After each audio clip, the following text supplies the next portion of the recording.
Voy a poner una presentación porque algunas de las cosas que voy a comentar tal vez se van a ver mejor con la presentación. Vamos a ver. Quiero hablaros de dos personajes a los que obviamente tengo un gran respeto y que sin embargo obviamente en sus ideas no fueron personas perfectas, como no lo somos ninguno. Son dos personas que han influido de una forma decisiva en toda la civilización occidental y sus ideas se han convertido en formas de ver la realidad, en formas de ver las cosas. Han alterado profundamente la percepción. Nosotros sabemos que cuando alguien nos cuenta ciertas cosas, empieza a afectar a cómo vemos esas mismas cosas. Es preciosa la historia, por ejemplo, del gran pintor francés, del impresionismo francés, Monet. Monet era un hombre obsesionado por la luz. Si ponemos un cuadro de Monet a una persona que no conoce muy bien el impresionismo, dirá, bueno, no está mal el cuadro. Si le contamos la historia de Monet, su obsesión por la luz, que Monet desarrolló un interés tan grande por ver distintos matices de la luz, que cuando padeció unas cataratas y le dijeron que se tenía que operar porque estaba viendo la luz como nunca antes la había visto, decidió que no se quería operar y le dijo al oftalmólogo, doctor, usted me quiere quitar algo que llevo 40 años buscando. Si después de contarnos esa historia nos ponen delante del cuadro de Monet, os digo que todos veremos un cuadro diferente. Pues esto es lo que ha pasado con Newton y Descartes. No cabe duda que Newton, desde el punto de vista de la ciencia, Descartes, desde el punto de vista de la filosofía, han hecho unas aportaciones maravillosas a nuestra vida. Sin embargo, cometieron un error muy lógico, no fueron ellos los únicos, de alguna manera fueron los que, a modo de grandes megáfonos, impactaron más en nuestra forma de ver la realidad. Newton, por ejemplo, de alguna manera nos hizo ver un universo alejado de nuestra propia experiencia vital, un universo que se podía medir, que se podía pesar, que se podía analizar. Obviamente nosotros llevábamos viendo un universo ajeno a nosotros, unas cosas separadas de nosotros mucho antes de que apareciera Newton, pero de alguna manera Newton reforzó la relación del mundo interior con el mundo exterior. El mundo interior se podía acercar al mundo exterior, los planetas, las leyes de la Tierra, como un explorador que hiciera una fina disección, que analizara, que conceptualizara aquello que había. Por otra parte, Descartes, en el siglo XVII, hace 350 años, hizo un estudio muy profundo de la naturaleza y llegó a la conclusión de que había dos tipos de naturalezas. A una la llamó la res cogitans, era la mente, los procesos mentales. Y otra era la res extensa, lo físico, lo que se puede pesar y medir, por ejemplo, el cuerpo. Y él consideró que lo único realmente fiable era la mente. Y que el otro no era tan fiable porque los propios sentidos te podían engañar. De aquí nace el conocido dualismo cartesiano, pero veréis las implicaciones que esto ha tenido en nuestra forma de percibir la realidad y en nuestra forma de entender dónde está la oportunidad. Descartes pensó que los procesos mentales no podían afectar a los procesos físicos sencillamente porque no había conexión entre ellos. La res cogitans, lo mental, y la res extensa, lo medible, lo pesable, eso no estaban conectados. Con lo cual, nosotros éramos puros observadores pasivos de una realidad que podíamos, siguiendo a Newton, analizar, describir, categorizar y explicar. Esto tiene unas implicaciones de tal profundidad que si nos paramos a pensar y conseguimos que haga clic esto en dimensiones hondas de nuestra existencia, se produce un antes y un después. Resumiendo lo que hemos visto hasta ahora, Newton y Descartes, como muchos otros científicos y filósofos anteriores, nos hacen percibir que el mundo exterior está fuera, el mundo interior es el que está dentro de mí, no están conectados y lo que yo puedo hacer en relación al mundo exterior es sencillamente entenderlo, manipularlo, analizarlo, categorizarlo y explicarlo. ¿Qué es lo que ocurre? Pues que esto lleva al ser humano a una situación apasionante. Una situación apasionante cuando el mundo que ha conocido, el mundo exterior que ha conocido, cambia bruscamente. Ya no es el mundo de antes. Si os dais cuenta, antes podíamos pasear donde nos diera la gana. Podíamos ir a un cine, podíamos ir a un teatro, podíamos ir a un restaurante a celebrar una noche magnífica con nuestros amigos, podíamos abrazar a nuestros padres, a nuestros hermanos, a nuestros amigos, darnos la mano, darnos besos, y ese mundo de repente desaparece. Teníamos una situación económica que nadie podría decir que era especialmente fácil, pero estaba más o menos gestionada. Teníamos nuestros problemas, nuestras dificultades y de repente enormes paralizaciones de empresas. No se puede ir a los hoteles tienen que cerrar. ¿Qué pasa con el turismo? ¿Qué pasa con los aviones, líneas aéreas que quiebran? Entonces, este mundo de repente adquiere todo aquello que a nosotros los seres humanos nos disgusta. Incertidumbre, ambigüedad, volatilidad, complejidad, me siento inseguro. Y entonces tiendo a aferrarme a lo que sé hacer, a mantener mi estatus como sea, a seguir fiel a mi grupo, porque lo que quiero es sentirme seguro.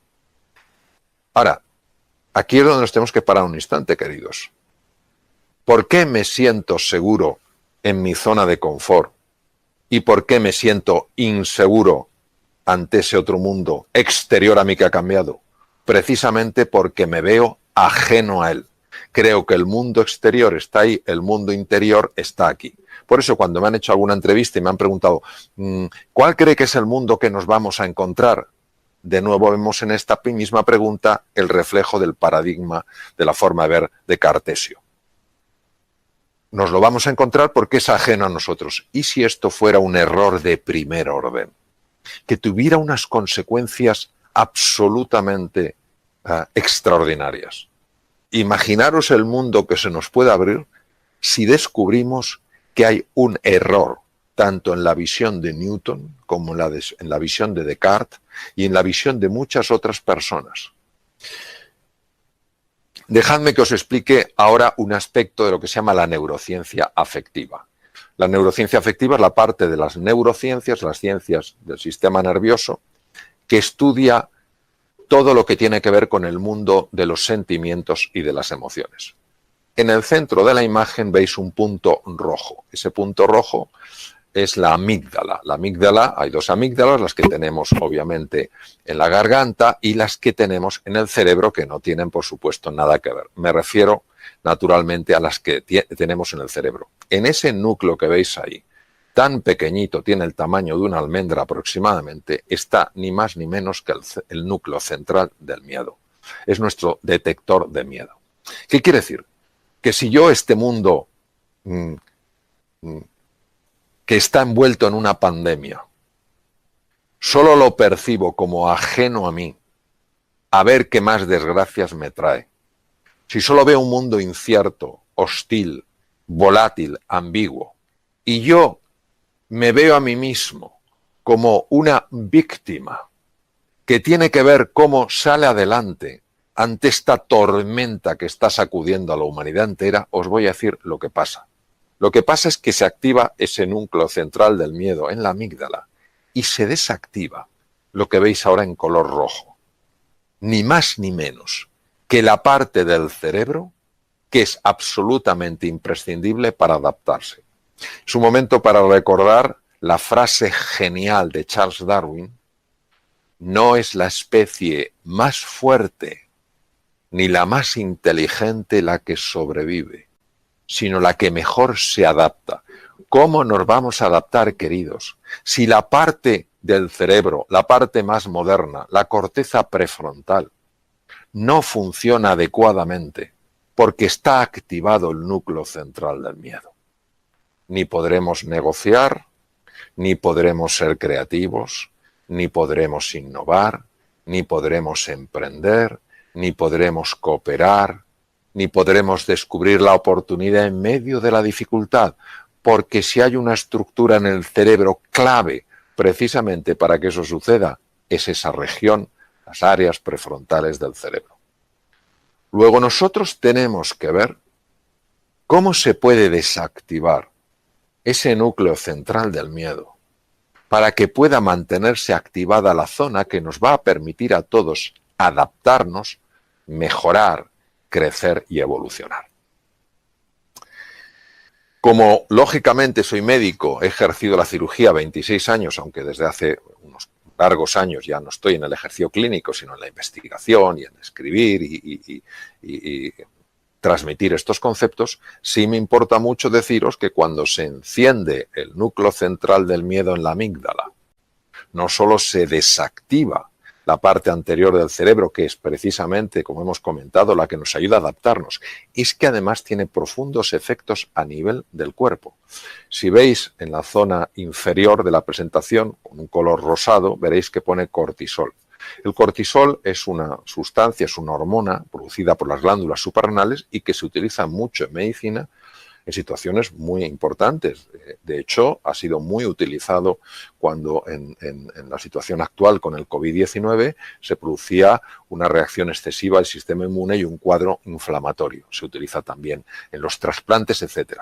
Pero cuando el cortisol es liberado por procesos mentales que están interpretando un territorio incierto como un territorio hostil sin siquiera haberlo conocido, solo por unos fragmentos de información, por importantes que sean, el cortisol empieza a liberarse de una forma anómala en la sangre, no gestionada por un profesional, sino anómalamente en la sangre, y esto no solo afecta a los órganos que veis debajo, tubo digestivo, hígado, sistema cardiovascular, corazón, pulmones, sino a esa célula que veis a la derecha, que es una de las células más sensibles al cortisol. Es el linfocito asesino. Imaginaros lo brutal que tiene que ser en su ataque para que a este linfocito, que es parte de nuestro ejército, le llamen asesino. A mí me recuerda en la guerra de las Malvinas, cuando decían que los británicos iban a mandar a las Malvinas a los gurkas. No sé si acordáis de aquello. Los gurkas tienen una fama de ser gente que se escabullía, se metía sin que les pudieran ver, usaban cuchillos, degollaban a la gente, no sé si recordáis aquello. Pues de alguna manera siempre ha habido dentro de los ejércitos tropas especiales, tropas muy entrenadas para entrar en las líneas del enemigo, pues nuestra tropa especial, o al menos una de ellas, es ese linfocito, el linfocito asesino NK Natural Killer, asesino natural.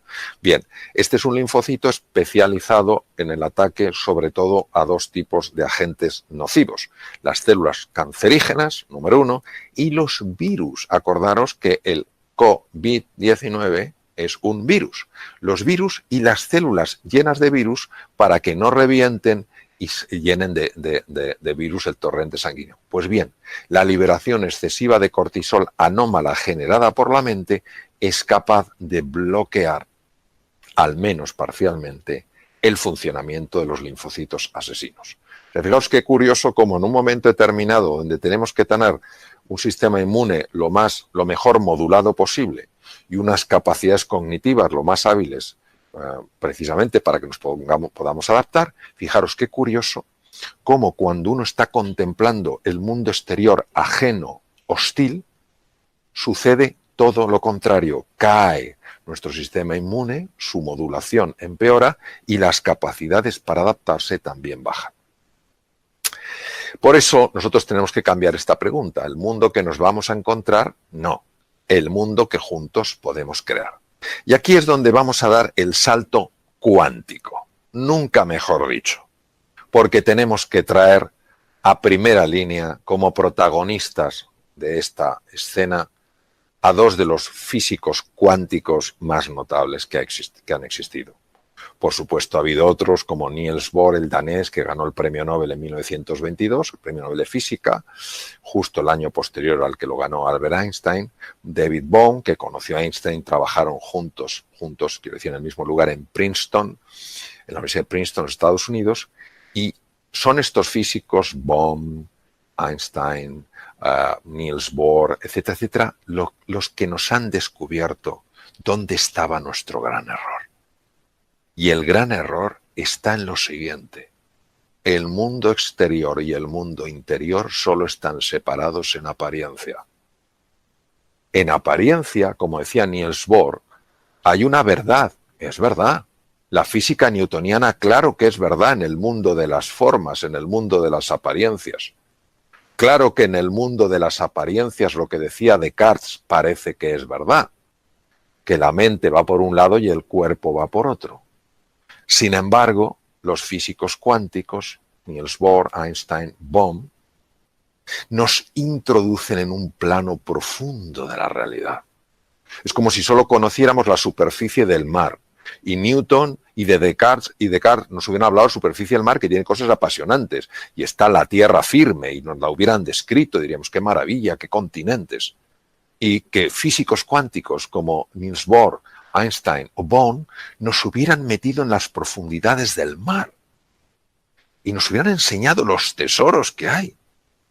Las cosas tan extraordinarias, por ejemplo, solo deciros que gran parte de las sustancias que se utilizan para destruir el cáncer se obtienen de esponjas marinas, no de cosas que están en la superficie. Por tanto, la física cuántica jamás ha estado en contra de la física newtoniana. Lo que ha hecho es complementarla. Lo mismo que el fondo del mar no está en oposición a la superficie del mar o a la tierra firme.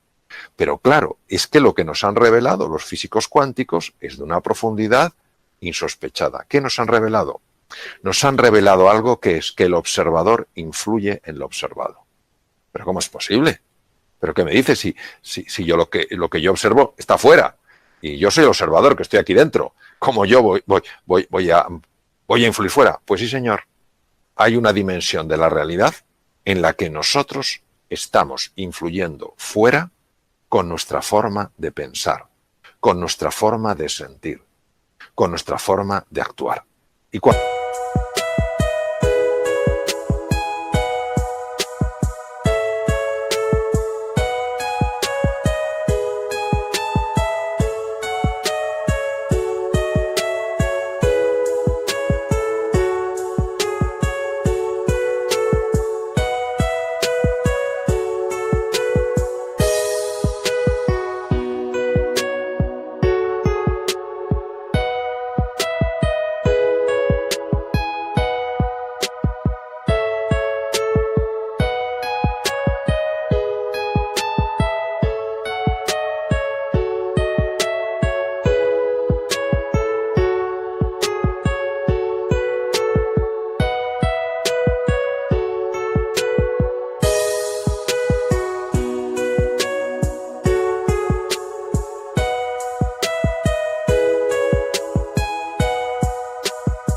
tiras del hilo y te vas para atrás, te das cuenta de que Carl Gustav Jung, probablemente de los psiquiatras más extraordinarios que ha existido, ya lo vio.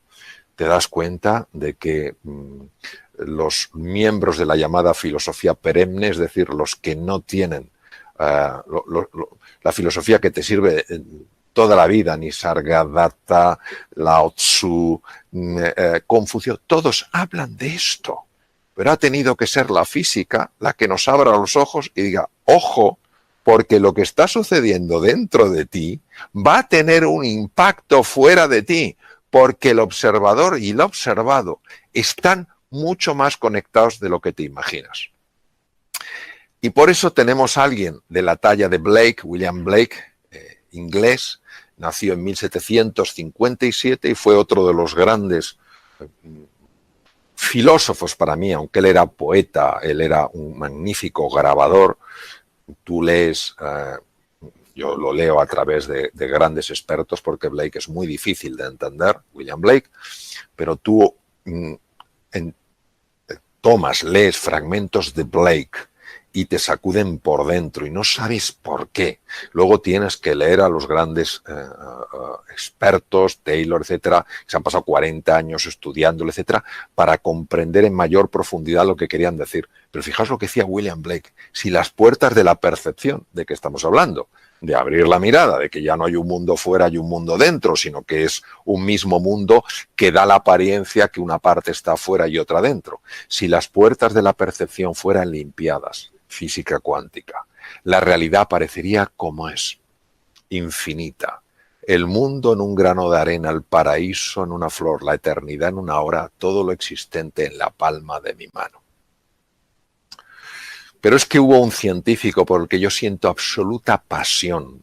Voy por cada sitio que voy en el mundo, me muevo en el mundo, hablo con don Santiago con pasión.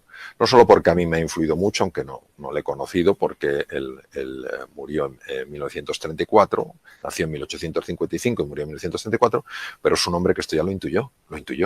Es el neurocientífico que mejor ha conocido el cerebro. O sea, tener en cuenta que él gana el Premio Nobel de Medicina en 1906, que era eso, imposible para un español, imposible, pues lo ganó porque él hacía posible lo imposible. Y este hombre, en un mundo totalmente cartesiano, totalmente científico, totalmente rígido, siguiendo los principios absolutos de Newton, los principios absolutos de Descartes, este hombre dijo algo que creo que muchos neurocientíficos no han entendido. Todo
ser humano puede ser, si se lo propone, escultor de su propio cerebro. Pero vamos a ver, si Descartes decía que el pensamiento, que es lo que yo me propongo, el compromiso, lo que yo creo, no tiene relación con el cuerpo. El cerebro es cuerpo, es físico, se puede pesar, se puede medir, se puede analizar, se puede diseccionar. Y sin embargo, este hombre los une. Y dice que todo ser humano puede ser, si se lo propone, escultor de su propio cerebro. Pero este hombre, ¿cómo lo pudo saber si no había tecnología? Hoy en día sí la hay.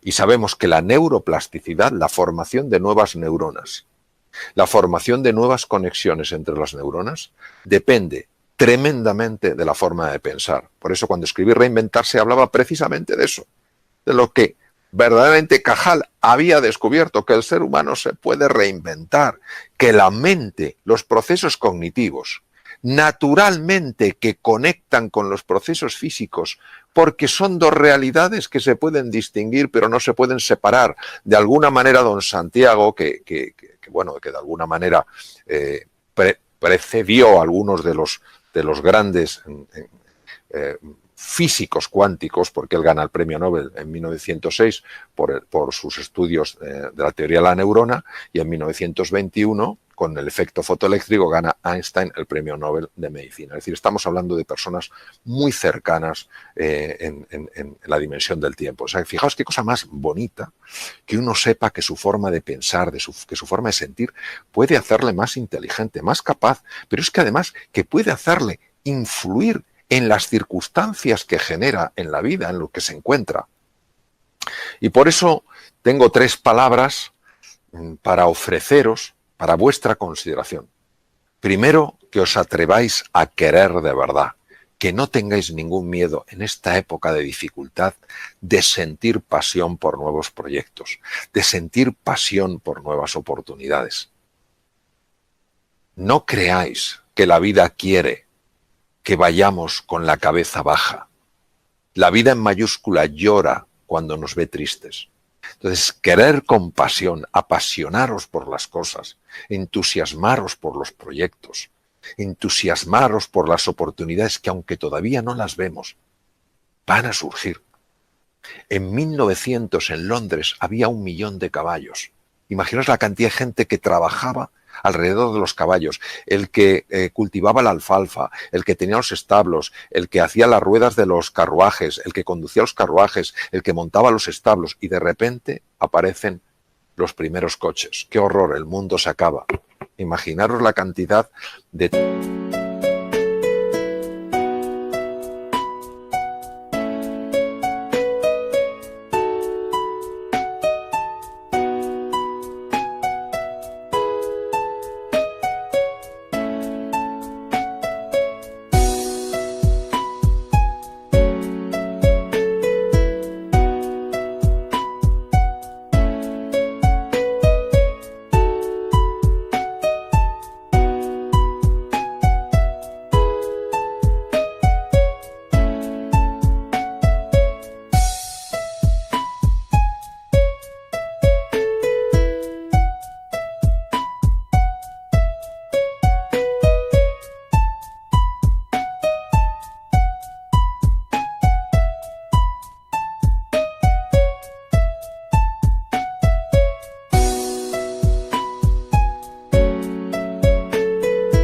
trabajos, de oportunidades, de posibilidades que han abierto los coches. Entonces, querer con intensidad, sentir pasión, porque hay un mundo de oportunidad. Ya sé que no lo vemos, ya sé que no lo vemos. Comentaba al principio de esta sesión que la oportunidad disfruta yendo absolutamente disfrazada, que no se la vea. Segundo, una vez que os hayáis apasionado, empezar a imaginar eso cómo se puede hacer realidad. Uno de los errores que cometemos, desde mi punto de vista siempre, en cuanto a la imaginación, es confundir la imaginación con la fantasía. La fantasía es un acto donde dos elementos desconectados, inconexos, yo los uno. Por ejemplo, si pienso en un unicornio, pues cojo un caballo, pienso un animal que tenga un cuerno, como pues un rinoceronte, los uno y tengo un unicornio. Eso es una fantasía. Es fantasía. La imaginación es una capacidad creativa en el ser humano. Cuando tú quieres de verdad algo y empiezas a imaginarlo, empiezas a crearlo.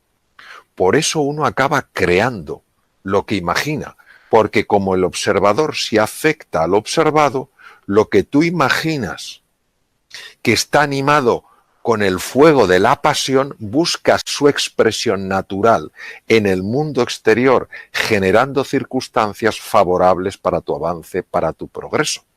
Porque el mundo interior y el mundo exterior, de nuevo, recordémoslo, son parte de la misma realidad. Podemos distinguirlo, pero no podemos separarlo. Lo que sucede dentro de mí también afecta a lo que me pasa a mí.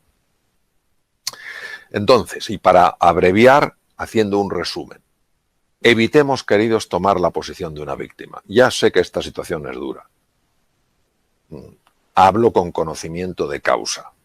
Esta situación es muy dura. No le quitamos dureza. Ahora, esta situación no es más dura ni más fuerte que lo que somos nosotros sacando nuestra mejor versión y ayudándonos unos a otros. Enfoquémonos en conseguir lo que queremos, no evitar lo que no queremos. Si estamos hablando de pasión, si estamos hablando de entusiasmo, uno no se entusiasma por evitar lo que no quiere, uno se entusiasma por conseguir lo que realmente quiere. Recordemos siempre que la imaginación tiene en sí la capacidad de crear, no solo de describir, sino de crear, de materializar. Utilicemos un lenguaje que nos ayude, no que nos anule. El lenguaje es nuestro pensamiento es lingüístico.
Si no tuviéramos lenguaje no podríamos pensar, no se puede pensar sin lenguaje, no es posible. Son lo mismo. Y decía el gran filósofo austriaco Wittgenstein, los límites de mi lenguaje son los límites de mi mundo. Si usamos palabras constantemente como problema, hecatombe, desastre, tristeza, lamentación, horror, nuestro mundo se va a hacer muy pequeñito. Si reconocemos que eso existe y ponemos el énfasis en la oportunidad, en el desafío, en la cooperación, en la generosidad, en la pasión y el entusiasmo, nuestro mundo se va a expandir. Y sencillamente esto no se trata de vender nada. Esto se trata de compartir algo que cuando uno de alguna manera, aunque sea humildemente, lo engancha, te abre un mundo de posibilidad. Entonces, que nos abramos a la posibilidad de que lo extraordinario pueda manifestarse en nuestra vida, en tu vida. Napoleon Hill no es un hombre muy conocido en España, es un hombre muy conocido en Estados Unidos, ya falleció hace muchos años. Y siempre me impactó mucho esta frase que le corresponde a él y por eso hay que poner su nombre al lado de la frase. La oportunidad viene envuelta en ropa de faena. Su forma de describir que la oportunidad no viene con bombo y platillo, como describía yo al comienzo de esta sesión. La oportunidad viene envuelta en ropa de faena. Quien está en posición de víctima, quien está utilizando un lenguaje donde solo caben los problemas, las dificultades, las limitaciones, los desastres, las hecatombes, no la va a ver. Quien cree que el mundo exterior está fuera y el mundo interior está dentro, no la generará, y si no la genera tampoco la verá. Napoleon Hill pasó 25 años de su vida, un encargo que le hizo una persona muy reconocida en los Estados Unidos, pasó 25 años de su vida estudiando la vida de la gente que había podido salir adelante en situaciones muy complicadas. Y llegó a la conclusión de que al final es esto. Si tú te entusiasmas, si tú imaginas, si tú cada vez que te caes al suelo, en lugar de quedarte mirando el suelo, empiezas a mirar al horizonte, empiezan a manifestarse, a aparecer oportunidades en tu vida. Entonces eso es lo que yo quiero dejaros como final de esta sesión, que busquéis la oportunidad, que esa oportunidad está, que uséis los recursos extraordinarios que tenéis para decir sí a la vida, para decir sí a este nuevo mundo que nos encontramos. Cuidaros mucho y un abrazo muy fuerte.